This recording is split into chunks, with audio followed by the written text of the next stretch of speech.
બેન બોલો બોલે બડા મહારાજ કી જય, મેલડી માતા કી જય। જય હો પરસ્પર દેવો ભવ।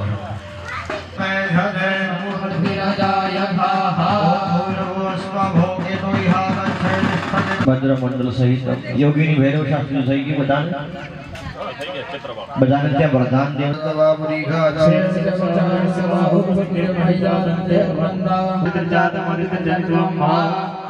ओम भूर्भुवः इह गच्छ इह तिष्ठं दुर्गा विष्णुर्विक्रमेत्रे दानत देवदम रमूढमशिवाकुसुरे स्वाहा।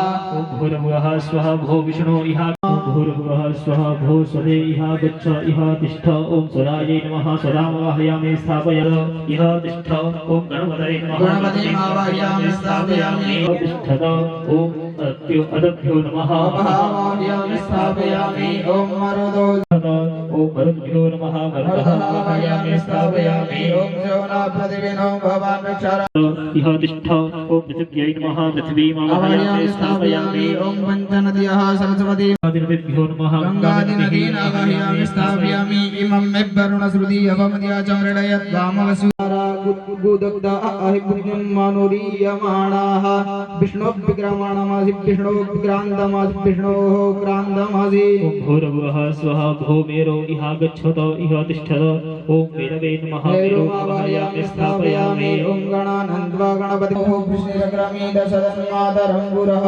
पितरं ओम भूर्भुवः स्वः भो जमदग्ने इह गच्छ इह तिष्ठं जमदग्ने नमः मदग्निमावाहयामि स्थापयामि ओम अयं गुरो भवस्तस्य प्राभ्यां नमः ओम चामुण्डायै अनामिकाभ्यां नमः ओम विद्ये कनिष्ठिकाभ्यां नमः क्लीं चामुण्डायै करदलकलुष्टाभ्यां नमः हृदय पर ओम ऐं हृदयाय नमः ओम ह्रीं शीर्षे स्वाहा ओम क्लीं ओम विद्ये नित्यप्रियाय ओषध ओम ऐं ह्रीं क्लीं चामुण्डाय विष्टे अस्त्राय वड देव्यां वायवे नमः उत्तरस्यां समाय नमः ईशान्यमीश्वराय नमः उद्भवं ब्रह्मणे नमः अधभूम्यै नमः।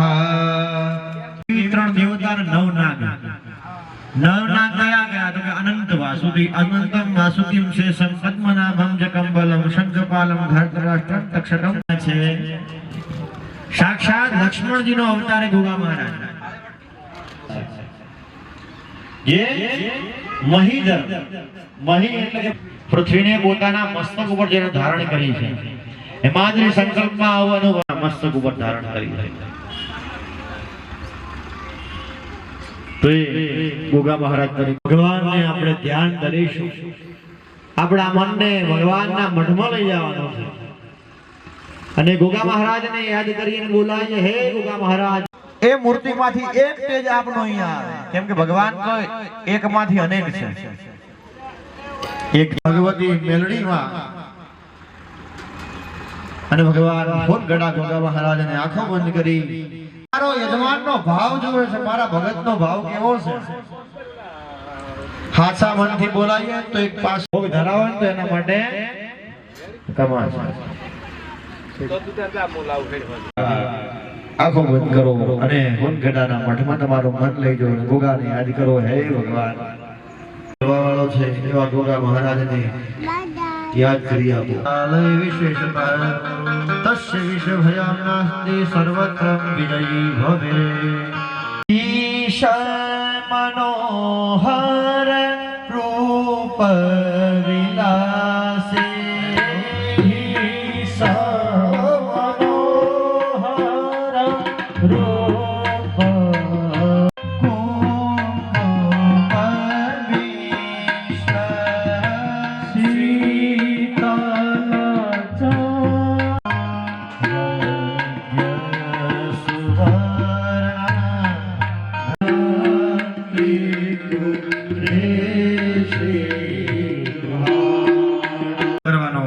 એ ભાવ સાથે ભગવાનની જે ચમચી જળ રાખ્યું છે એની અંદર ચંદન વાળું જળ કરી અને આપો વિપ્ર દ્વારા અર્ઘ્યમ કૃત્વા અર્ઘ્યમ લોહ વિદાની રત્ન શુમાક્ષર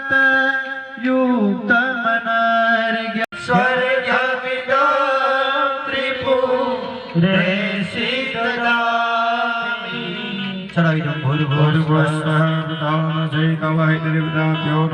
આદિ ગમે એવા તીર્થના જળ લાવો પણ ભગવાનને પાવાનો જ્યાં સુધી તમારામાં ભાવ હૃદય ન હોય તો ભગવાન પીતા નથી કઈ પૈસાથી ભગવાન રાજી થોડા થાય હે લાખ રૂપિયા ઓહો જન જવાસિતા સ્થાન હે તને જન કનૈયા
ધૂપ અર્પણ કરી આપજો ભગવાનને દીવો અર્પણ કરી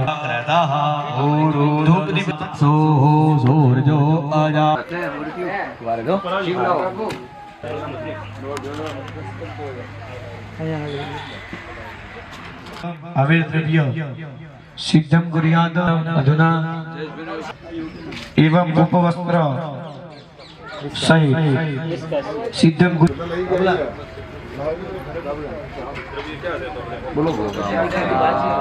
स्वाहा समानाय स्वाहा एक संकल्प चामुंडा विचे तमे बोलो ओम नमः शिवाय तमे बोलो व्यानाय स्वाहा उदानाय स्वाहा ओम नमस्तु उत्तरे कर्मणि निर्विघ्नमस्तु बोलो गजानन गणपति भगवान की जय गोगा महाराज की जय भगवती मेलडी मात की जय द्वारि माया स्वाहा ओम अग्निर्मूर्धा दिवः भगवते लरिव्या अयम् अपाकुरेला कुशेन्वत् ओम उद्भुत्य स्वाग्ने प्रतिजाहे तविष्टापुते संघोषे ओम बुधाय स्वाहाय ओम शनेश्वराय ओम शनेश्वराय ओम शनेश्वराय पंचम वेदत्वः यज्ञोः वृष्टिरकरात्पुर एतारमग्ने स्तरस्तरं बाधे बाधे हवाहे कृतेन त्वं तन्वं वर्धयस्व सत्याः समान आयुः व्याधि महारथो जायतं दुःखिर्धेनुर्वो दिनमामृतगत ग्रह समुद्रावृत सहित नवा हाथનો પડદો કરી અને વેલા વેલા આવો મારા વાલમાં તમે વેલા વેલા આવો મારા ઓહો જય ગોગા મહારાજ બધાય તાળીનો નાદ સાથે ભગવાનને જમાડવાનો ભાવ કરીશું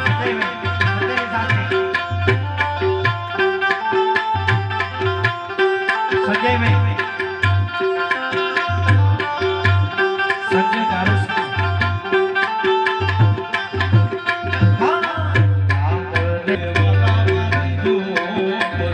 एवा आंगणिया मातु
આરતી ઉતારો તારી આરતી ઉતારો આરતી ઉતારો તારી આરતી ઉતારો તને તન વૈભવ દેતા જય સુંદર ને થરાવે પરિવાર રે સૌના મંદરાની પૂરે આસમાની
વિશ્વનાથ ભગવાન આલો બ્રહ્માણી ચામુંડા માત કી જય સૂર્ય ગૌ માત કી જય જલેન શીતલીકરણમ આત્મા વિહંદન દેવતાવેન્દ્રમ સ્વાત્મકલ્યાણમ આપી દો દરેક યજમાનો હા ભગવાનની આરતી આપી દો આરતી આપી અને પરસ્પર બંને સામે તમે આરતી લઈ લેવાની અને પોતાની જગ્યા ઉપર નીચે બેસી જવાનું 5 મિનિટ બધા બેસી જાઓ 2 મિનિટ હા બધા બેસી જાઓ ઓ ભગવાન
હરે ઓમ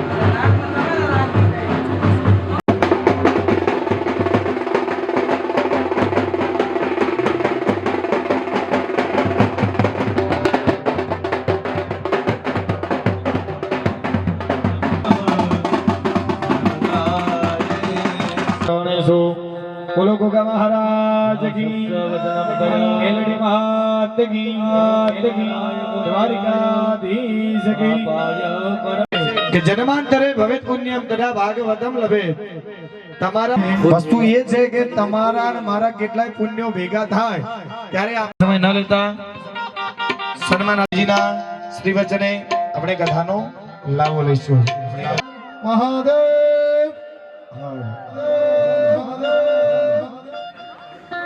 ગોગ મહારાજની આ પાવન ધરા કારણ કે અહીંયા પ્રતિષ્ઠિત છે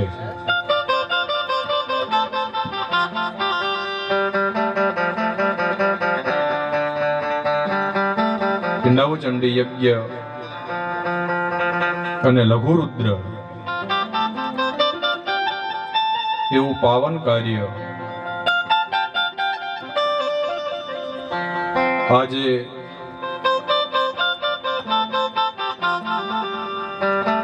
રામસુંભાઈના પરિવાર એમનો સમસ્ત પરિવાર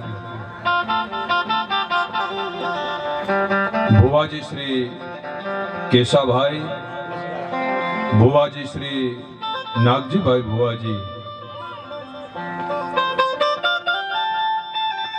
પણ મજાની વાત એ છે કે પાછા આજ મહારાજ આજ ગોગા બાપા મારે ત્યાં પાછા બેઠા છે અને એમની ધરા એમની સોનગઢાની ધરા ચાંગાની ભૂમિ ઉપર મારી ભાગવત કથા 2019 સંપન્ન થઈ ચહેરાભાઈ એમણે કથા કરાવી અને સોનગઢા બાપાની કૃપાથી આજે મને વ્યાસપીઠ પ્રાપ્ત થઈ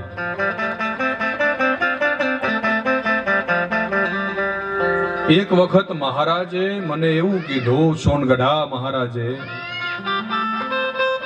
સત્ય હકીકત દાખલો છે કે હું એક દિવસ તને વ્યાસપીઠ ઉપર મખમલની ગાદી ઉપર બેસાડીશ અને પાછા બેસાડ્યો તોય ક્યાં એમની જ ધરામાં ચાંગાની ભૂમિ ઉપર મને મખમલની ગાદી ઉપર બેસાડ્યો આ તાકાત છે ભગવાન સોનગઢાની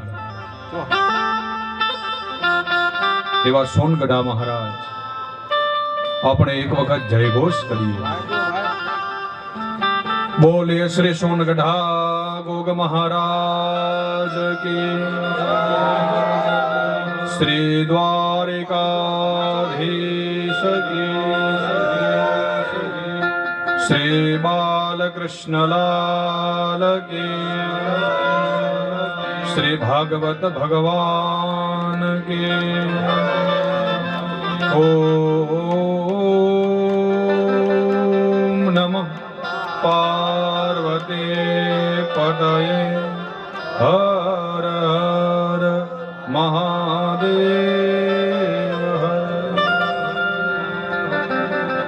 श्री हरिम अपनी श्रद्धा कोई पण देव में अडग होवी जोईए અને સરસ મજાનું આયોજન લઘુરુદ્ર પણ છે લઘુરુદ્ર ને એટલે સાથે સાથે ભગવાન શિવની કૃપા પણ પ્રાપ્ત થાય છે અને ભગવાન શિવે જ્યારે એ વિષને પોતે પાન કર્યું અને પાન જ્યારે કર્યું ત્યારે એ વિષ એટલું બધું ભયંકર હતું એ ઝેર એટલું બધું ભયંકર હતું કે પોતાના ગળાની અંદર ભગવાને રાખ્યું અંદર નથી ઉતાર્યું પોતાના કંઠમાં ધારણ કર્યું છે વિષને, અને ઝેર એટલું બધું શક્તિશાળી કે એનો પ્રભાવ દેખાડ્યો, અને ઝેરના કારણે ભગવાન શિવનો કંઠ નીલો પડી ગયો છે. એટલા માટે ભગવાન શિવને એક નામ છે નીલકંઠ મહાદેવ. અને પોતાના એ કંઠને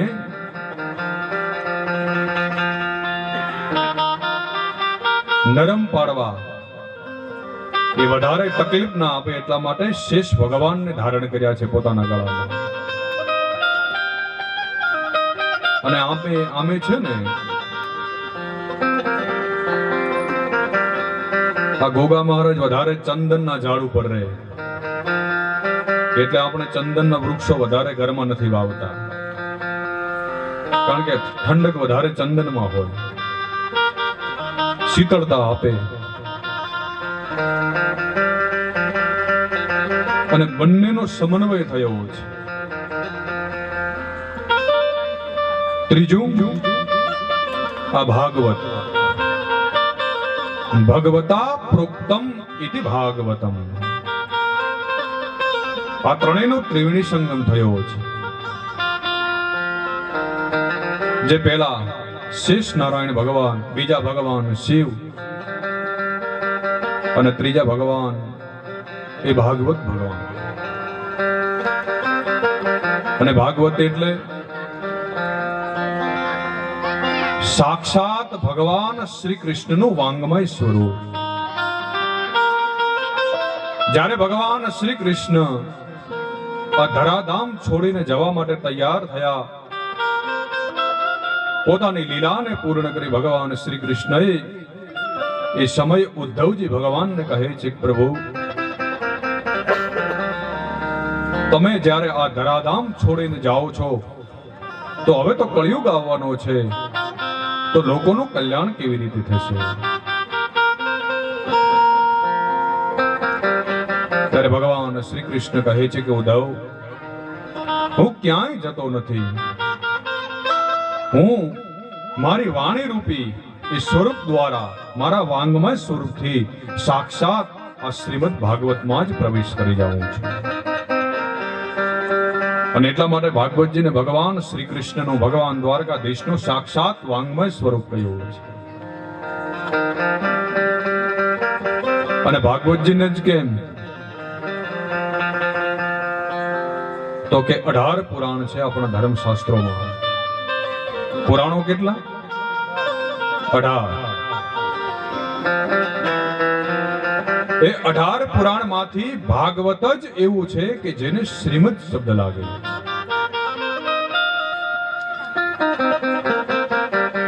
આપણા 2 ધર્મશાસ્ત્રો છે કે જેને શ્રીમદ શબ્દ લાગે. એક શ્રીમદ ભાગવત અને બીજું શ્રીમદ ભગવદ ગીતા. બેને જ લાગે ને? તમે બધા વાંચતા હશો, ઘરે ખ્યાલ હશે. નહીતર ઘણાને તો સન્માનમાં ગીતા આપીએ ને તો પછી કેદુની પડી હોય પેલા કાચમાં મૂકી રાખે, ધૂળ ચડી ગઈ હોય, કોઈ ખોલી ન હોય ગીતાને.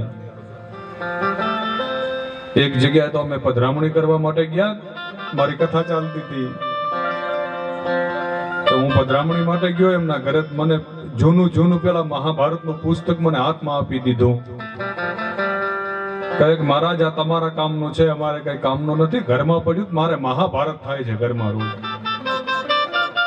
અરે ભાઈ, આવા ધર્મશાસ્ત્રો ઘરમાં હોય નહીં માટે જ મહાભારત થાય છે આપણા ઘરમાં. પહેલા આપણે ધર્મશાસ્ત્રોને સમજીએ, પહેલા એને ખોલીને ક્યારેક જોઈએ અને વાંચીએ.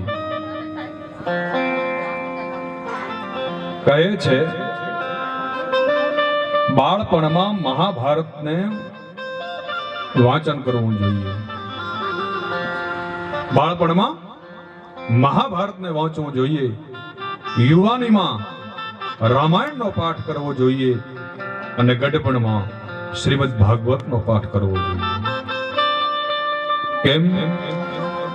તો કહે છે કે બાળપણમાં પાંડવોની સાથે જે ઘટના ઘટી છે, કૌરવ અને પાંડવોની સાથે જે જીવન અરસપરસ સંઘર્ષમય જે જીવન અને બાળપણથી જ જે ઈર્ષ્યા જાગી છે દુર્યોધન આદિને બધાને, અને જે સંઘર્ષ કર્યો છે પાંડવોએ, એ આપણને બાળપણમાં જાણવા મળે છે. અને યુવાની તો કહે છે કે યુવાનીમાં ભગવાન રામ જે જીવ્યા છે પોતાનું જીવન, ધર્મયુક્ત જીવન, કે આપણે આપણું જીવન કેવી રીતે જીવવું જોઈએ, આપણે ગૃહસ્થાશ્રમમાં કેવી રીતે રહેવું જોઈએ, મા બાપની આજ્ઞામાં કેવી રીતે રહેવું જોઈએ, એ આપણને રામાયણ શીખવાડે છે. અને ત્રીજું છે ભાગવત. અને ભાગવત શું શીખવાડે? અંત સમય નજીક આવે તો મરવું કેવી રીતે, આપણું મરણ કેવી રીતે સુધારવું, એ ભાગવત શીખવાડે છે. અને એટલા માટે આપણા વિદ્વાનો કહે છે કે રામાયણ એ જીવતા શીખવાડે અને ભાગવત એ મરતા શીખવાડે છે. અને એટલા માટે ભાગવતજીના બીજા સ્કંદમાં એક શ્લોક છે, નિધનમ પશ્યન નપી ન પશ્યતિ. શું કહે છે? કે માણસ મૃત્યુને જોવા છતાં પોતાની સામે બીજા વ્યક્તિને મરવા છતાં જુએ છે, મરતો છતાં પણ એ પોતે સાવધાન થતો નથી. બે ઘડી આપણે કોઈની શમશાન યાત્રામાં જોડીએ, બે ઘડી આપણને શમશાન ભૂમિમાં એને બળતો જોઈએ ને, તો એવો વૈરાગ્ય જાગે કે હવે તો બધાની સાથે પ્રેમથી રહેવું છે, ભાગવતનો પાઠ કરવો છે, ભગવાનનું ભજન કરવું છે. પણ પાછા ઘરે આવી એટલે ભૂલી જાય, બીજો દી થાય એટલે પાછા હતા એના એ કામમાં.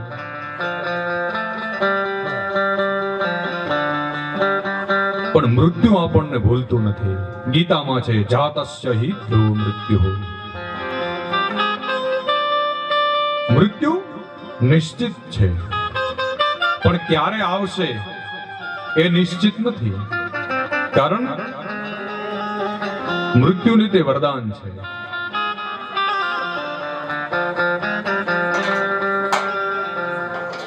અને કાળ છે ને, મૃત્યુ એ જ કાળ. લોકોનો જન્મદિવસ આવે એટલે આપણે બધા રાજી થઈએ કે હું આટલો મોટો થયો. આપણે એવું કહીએ ને કે હવે હું 25 નો થયો, પછી જન્મદિવસ આવે એટલે કે હું 26 નો થયો.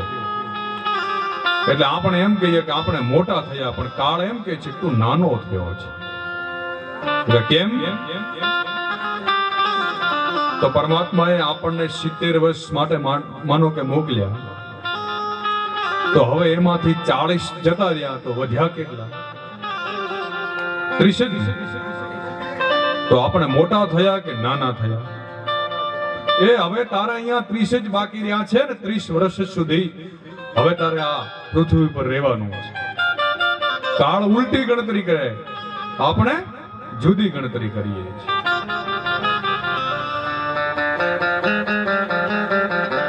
પણ બધું કોણ કરે? આપણું કર્મ કરે છે. એટલા માટે અમારે ભૂદેવ આ બધું કાર્ય કરે ને એને કર્મ કહે. કર્મ જ કરે છે. કર્મ આપણા શાસ્ત્રો કહે છે કે કર્મ એ બ્રહ્મના બાપને પણ છોડતો નથી. બ્રહ્મના બાપને પણ એ કર્મનું ફળ ભોગવવું પડે છે. અને બ્રહ્મ એટલે કોણ? ભગવાન રામ. અને બ્રહ્મના બાપ એ કોણ? રાજા દશરથ. એમણે પણ એ કર્મનું ફળ ભોગવવું પડ્યું છે. શ્રવણના મા બાપનો શ્રાપ થયો છે અને રાજા દશરથને ઘરે સાક્ષાત મર્યાદાના અવતાર ભગવાન શ્રી રામનું પ્રાગટ્ય થયું, છતાં પણ પોતાને કર્મનું ફળ ભોગવવું પડ્યું. અને એટલા માટે આપણા શાસ્ત્રો કહે છે કે જ્યારે કોઈ પણ જીવનું મૃત્યુ થાય ત્યારે પોતાની ગતિ પકડે આકાશ માર્ગે, ત્યારે એ કરતા આગળ અને પાછળ એના કર્મ હોય છે. કર્મ ક્યારેય પીછો છોડતું જ નથી. પછી કર્મના તે પાછા જુદા જુદા ભાગ છે. એટલે આવું તો ભુવાજી મારે સમજાવવા જોવું ને તો રાત ઓછી પડે. પણ આપણે તો અહીંયા મુખ્યમાં તે સોનગઢા બાપાને તે રાખવાના, ભગવાન શિવને તે અને કૃષ્ણને પણ રાખવાના.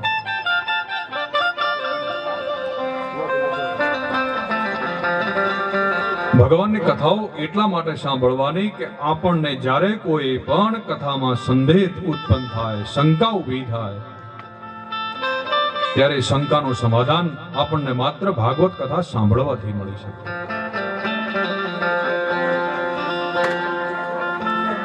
નહીતર તો ભાગવત અમે 7 દિવસ હું ભાગવતની કથા કરું તોય મારે પૂરું થતું નથી.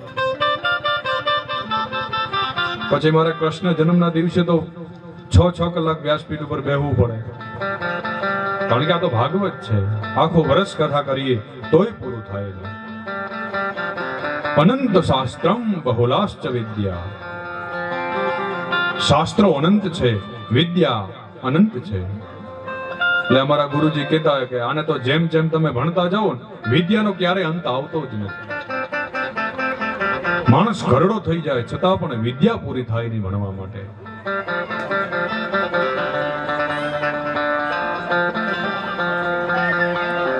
ભગવાન શિવ, ભગવાન રામ અને ભગવાન શ્રી કૃષ્ણ એ ત્રણના મુખ્ય અવતાર છે. કયા? એક છે ભગવાન શિવ કે જેને કરુણા અવતાર કયા છે. કરુણા અવતારમ સંસાર સારમ ભુજગેન્દ્રહારમ સદા વસંતમ હૃદયારવિંદે. ભગવાન શિવને ક્રોધાવતાર નથી કયા, કરુણા અવતાર કયા છે. કેવા છે? અને કરુણાના કરનારા ન હોય તો આ જગત ચાલે ખરા? ત્યારનું તે એ વિલીન થઈ ગયું હોય, ત્યારનો એનો પ્રલય થઈ ગયો હોય. બીજો અવતાર છે ભગવાન રામનો અવતાર, જે મર્યાદાનો અવતાર છે. એટલા માટે આપણે ભગવાન રામને મર્યાદા અવતાર કહીએ છીએ. અને ત્રીજો છે એ ભગવાન શ્રી કૃષ્ણનો એ પ્રેમા અવતાર છે. અને એટલા માટે ભાગવતજીને પ્રેમ ગ્રંથ કહે છે. ભગવાન શ્રી કૃષ્ણનો પ્રેમ અતૂટ છે, અખંડ છે.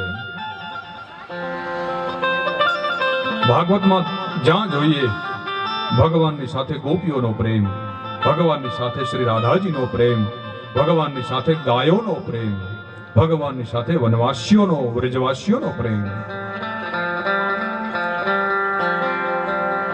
ભલે ને રાક્ષસો ભગવાનને મારવા માટે આવે પણ એમને જોડાણ તો ભગવાનની સાથે થયું. તો કે કેવી રીતે? કંસ ભલે ભગવાનને મારવા ચાહે, ભગવાનને મારવા માટે અનેક રાક્ષસોને મોકલે, પણ સતત ચિંતન તો ભગવાનનું કરે છે. રાતે જ્યારે હૂતો હોય કંસ, તો ભગવાન શ્રી કૃષ્ણને પોતાના શત્રુ માને છે, તો સતત શત્રુને યાદ કરે છે. તો સ્મરણ કોનું કરે છે? ભગવાન શ્રી કૃષ્ણનું. એટલે આપણને ઘણી વખત પ્રશ્ન થાય કે આવા રાક્ષસોનો તે ઉદ્ધાર કેમ થયો? તો કે રાક્ષસોનો ઉદ્ધાર એટલા માટે થયો છે કે સતત એ રાક્ષસોએ ભગવાનનું ભજન કર્યું છે. ભલે ને ભગવાનને શત્રુ ભાવથી ભજ્યા. અને ભાગવતજીમાં એની કથા છે કે જ્યારે પૂતના ભગવાન શ્રી કૃષ્ણને મારવા માટે આવે છે, ત્યારે આપણા ભાગવતકાર વેદવ્યાસ લખે છે કે ભગવાન શ્રી કૃષ્ણએ પૂતનાને કઈ ગતિ આપી છે? તો કહે છે પૂતનાને ભગવાન શ્રી કૃષ્ણએ પોતાની માતા જશોદાને જે ગતિ આપે એ ગતિ આજે ભગવાન શ્રી કૃષ્ણએ પૂતનાને આપી છે. તો ભગવાન કેવા દયાળુ છે! એટલે રાક્ષસોએ પાપ નથી કર્યું. અને આપણે જ્યારે પુસ્તકો આવા શાસ્ત્રોનું પઠન કરીએ ને અને વાંચીએ ત્યારે આપણને ખબર પડે કે વધારે તપ તો રાક્ષસોએ કર્યું. તમે હિરણ્યાક્ષને લ્યો, તમે હિરણ્યકશુપને જુઓ, તમે રાવણને જુઓ, તમે કુંભકર્ણને જુઓ, અસંખ્ય રાક્ષસો છે.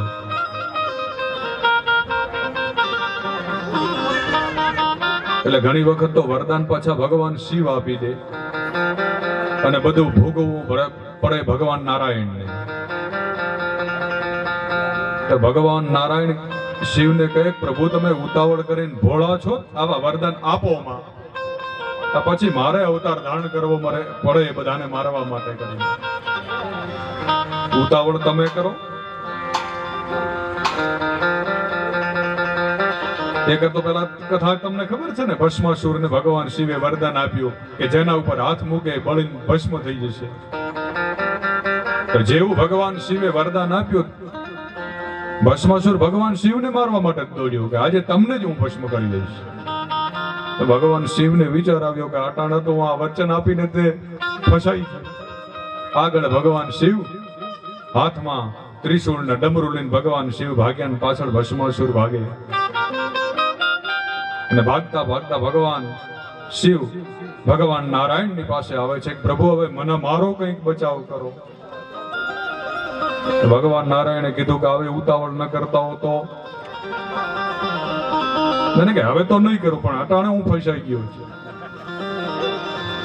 અને પછી ભગવાન નારાયણ સુંદર સ્ત્રીનો વેશ ધારણ કરી, મોહિની રૂપ ધારણ કરી અને ભસ્માસુરને છેતરી ભગવાન નારાયણે સ્ત્રીનો વેશ ધારણ કર્યો, સુંદર સ્ત્રીનો, અને ભસ્માસુર મોહિત થઈ ગયો.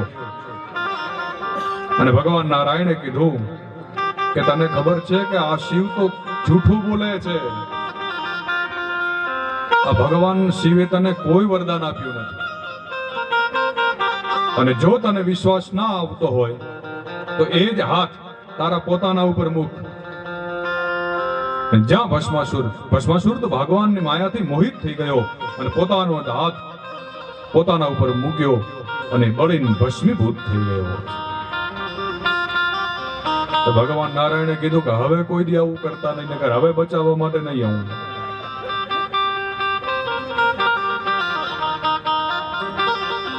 કારણ કે ભગવાન કરુણા અવતાર છે. ભગવાન આપણે એને ભોળોનાથ કહીએ છીએ, અને આપણે આ લોકો એને ભજે શું કામ વધારે ખબર છે? ભોળા છે, જલ્દી પ્રસન્ન થઈ જાય. આશુતોષ નામ છે. આશુ એટલે જલ્દી, તરત.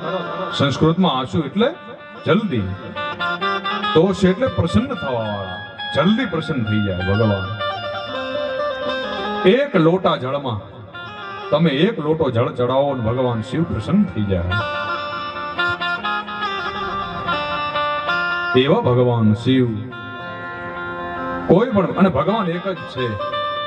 આપણા શાસ્ત્રો, આપણા વેદો એવું કહે છે કે અંતે તો ભગવાન એક જ છે, બ્રહ્મ એક જ છે.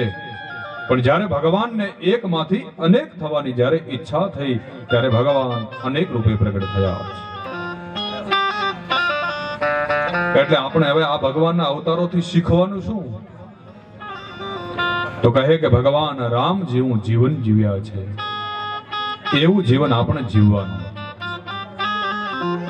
એટલા માટે રામાયણનું એક નામ છે રામચરિતમાનસ. ચરિત્ર એટલે ચરિત્ર. ભગવાન શ્રી રામનું ચરિત્ર કેવું છે એવું આપણે જીવન જીવવાનું છે. એક પત્ની વ્રત છે ભગવાન રામ. પાછા સામે ઉલટું છે કે ભગવાન શ્રી કૃષ્ણ તો કે બહુ પત્ની વ્રત, ઘણાની હારે લગ્ન કર્યા ભગવાન. પણ નહીં, પાછું શાસ્ત્રો કહે છે, આપણા વિદ્વાનો કહે કે આપણે ભગવાન શ્રી કૃષ્ણે જે કર્યું એ નથી કરવાનું, ભગવાન શ્રી કૃષ્ણ જે બોલ્યા છે એ કરવાનું છે. કે શું બોલ્યા? તો કે ગીતા જે બોલ્યા છે, ભાગવત બોલ્યા. અને એટલા માટે જ શ્રીમદ શબ્દ લાગે છે ગીતા અને ભાગવતને. કેમ કે બે જ શાસ્ત્રો આપણા છે કે જે ભગવાન શ્રી કૃષ્ણ પોતાના મુખથી સ્વયં બોલ્યા છે, કોઈનું લખેલું નથી. ગીતા એ પણ ભગવાન શ્રી કૃષ્ણ પોતે અર્જુનને પોતાના મુખથી સંભળાવી છે. અને એટલે તો આપણે વજરામ આખી ગીતા કંઠસ્થ છે. વાહ, બહુ સરસ. ગીતા એ આપણું અમૃત છે. એટલે એવું નથી હોતું પાછા અમે વ્યાસપીઠ ઉપર ભાઈ એટલે અમે જ જ્ઞાની. ઘણા તમારી જેમ શ્રોતાઓ બેઠા હોય એ પણ કેટલાક જ્ઞાની હોય. એટલે અહીંયા બેઠા બેઠા અભિમાન ન રખાય કે અમને જ આવડે બધું.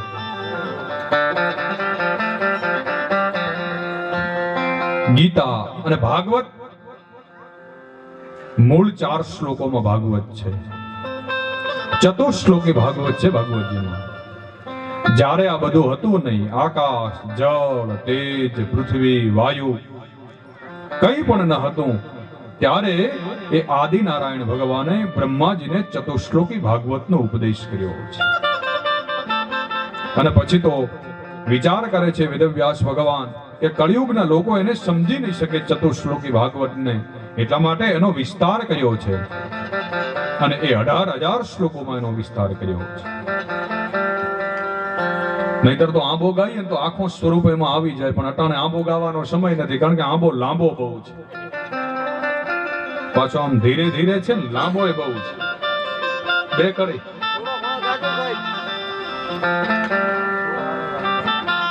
અમારા શાસ્ત્રીઓ કહે છે કે 2 કડી ગાઓ. હાલો. આંબો અખંડ ભુવન છે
ગાવા જાઉં ને, કારણ કે અમે અટાણે આપણે સમય ઓછો, પાછો મારે 2-2.5 કલાક જ બોલવાનું, અને તમે બધા પાછા આખો દિવસ અહીંયા તે કામમાં એટલે થાક્યા હો ને, કારણ કે અમારે જ કાંઈ કામ હતું નહીં. તમને બધાને થાક લાગ્યો હોય અને અમારે ભૂદેવો થાક્યા હોય, અને ભુવાજીને તો સતત બધી જવાબદારી. એટલે ઘણી વખત તો મારે આમ છે ને કથામાં ઘણા વાગે, ઘણી વખત તો હું કથા કરતો ને પછી મને યજમાન એમ કે બાપુ હવે આપણે સમય થઈ ગયો છે, જમવાનો ટાઈમ થઈ ગયો છે. મને એમ થાય ઓહ 1 વાગ્યાનો સમય હતો ને 2 વાગી ગયા કથામાં. એવું થાય ઘણી વખત. પણ વ્યાસપીઠની તાકાત છે કે નવું અંદરથી આવ્યા કરે.